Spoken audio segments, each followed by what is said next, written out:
नमस्कृत्य नरं चैव नरोत्तमं देवीं सरस्वतीं व्यासं ततो जयमुदीरयेत्। ओम नमो भगवते वासुदेवाय, ओम नमः पितामहाय, ओम नमः प्रजापतिभ्यः, ओम नमः कृष्णद्वैपायनाय, ओम नमः सर्वविघ्नविनायकेभ्यः।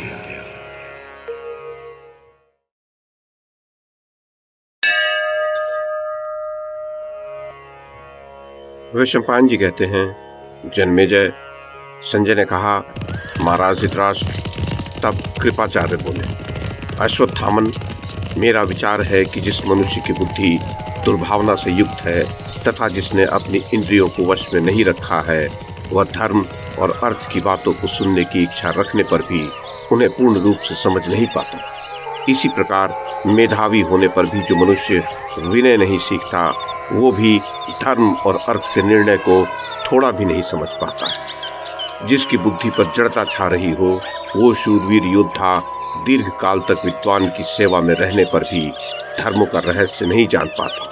ठीक उसी प्रकार जैसे करछुल दाल में डूबी रहने पर भी उसके स्वाद को नहीं जान पाती है, जैसे जिह्वा दाल के स्वाद को जानती है, उसी प्रकार बुद्धिमान पुरुष यदि 2 घड़ी भी विवेकशील की सेवा में रहे तो वो शीघ्र ही धर्मों का रहस्य जान लेता है। अपनी इंद्रियों को वश में रखने वाला मेधावी पुरुष यदि विद्वानों की सेवा में रहे और उनसे कुछ सुनने की इच्छा रखे तो वह संपूर्ण शास्त्रों को समझ लेता है तथा ग्रहण करने योग्य वस्तु का विरोध नहीं करता।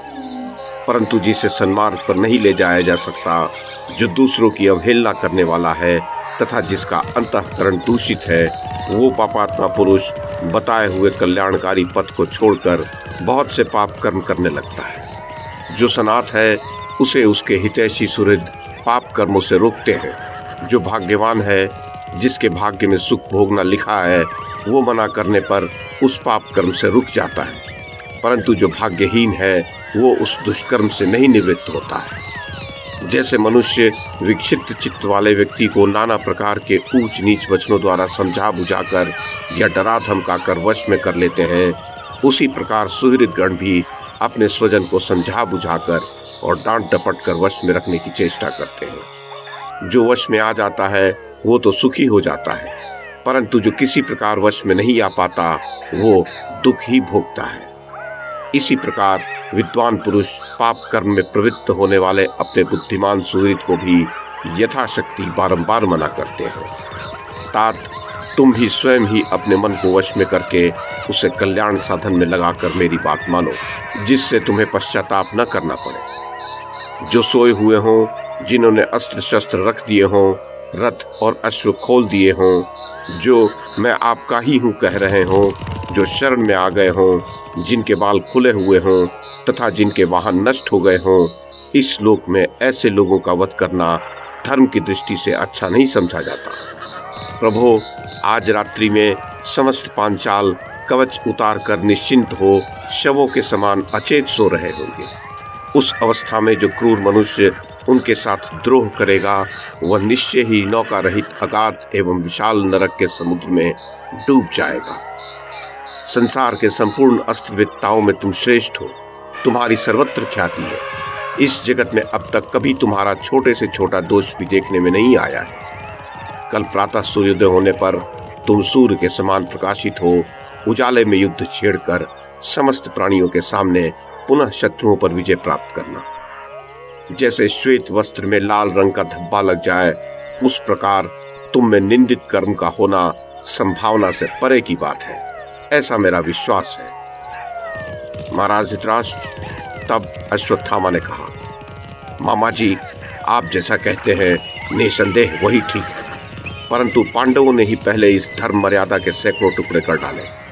धृष्टद्युम्न ने समस्त राजाओं के सामने और आप लोगों के निकट ही मेरे उस पिता को मार गिराया जिन्होंने अस्त्र शस्त्र रख दिए थे। रथियों में श्रेष्ठ कर्ण को भी गांडीवधारी अर्जुन ने उस अवस्था में मारा जब उनके रथ का पहिया गड्ढे में गिरकर फंस गया था और वे भारी संकट में पड़े हुए थे। इसी प्रकार शांतनुनंदन भीष्म जब शस्त्र डालकर अस्त्रहीन हो गए, उस अवस्था में शिखंडी को आगे करके गांडीवधारी धनंजय ने उनका वध किया था।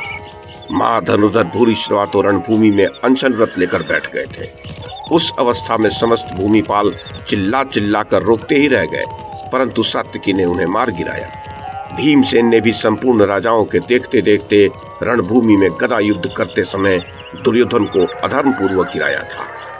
नरश्रेष्ठ राजा दुर्योधन अकेला था और बहुत से महारथियों ने उसे वहां घेर रखा था। उस दशा में भीमसेन ने उसको धराशायी किया। टूटी जांघों वाले राजा दुर्योधन का जो विलाप मैंने सुना है और संदेशवाहक दूतों के मुख से जो समाचार मुझे ज्ञात हुआ है, वह सब मेरे मर्म स्थानों को विदीर्ण किए दे रहा है। इस प्रकार वे सब के सब पापी और अधार्मिक है। पांचालों ने भी धर्म की मर्यादा तोड़ डाली है। इस प्रकार मर्यादा भंग करने वाले उन पांडवों और पांचालों की आप निंदा क्यों नहीं करते हैं? पिता की हत्या करने वाले पांचालों का रात्रि में सोते समय वध करके मैं भले ही दूसरे जन्म में कीट या पतंग हो जाऊं, सब कुछ मुझे स्वीकार है। इस समय मैं जो कुछ करना चाहता हूं, उसी को पूर्ण करने के उद्देश्य से उतावला हो रहा हूं। इतनी उतावली में रहते हुए मुझे नींद कहाँ और सुख कहाँ?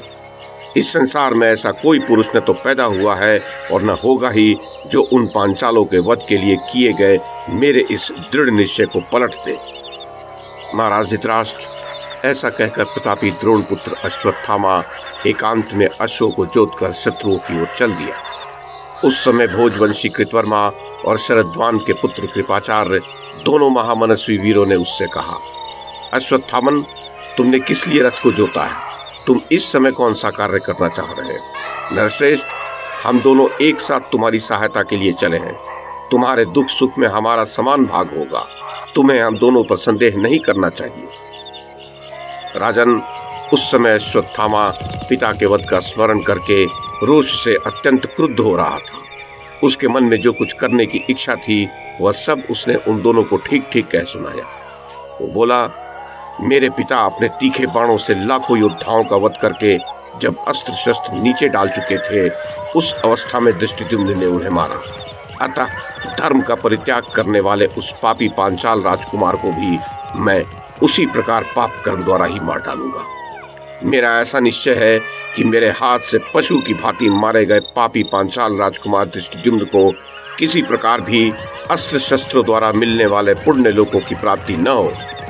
आप दोनों रथियों में श्रेष्ठ और शत्रुओं को संताप देने वाले वीर हैं। शीघ्र ही कवच बांधकर खड़ग और धनुष लेकर रथ पर बैठ जाइए तथा मेरी प्रतीक्षा कीजिए। राजन नरेश्वर, ऐसा कहकर अश्वत्थामा रथ पर आरूढ़ हो शत्रुओं की ओर चल दिया।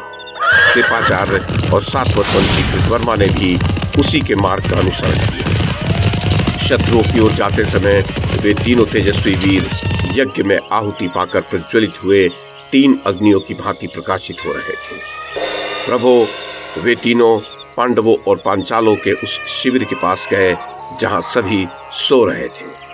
शिविर के द्वार पर पहुंचकर महाराज धृतराष्ट्र महारथी अश्वत्थामा खड़ा हो गया।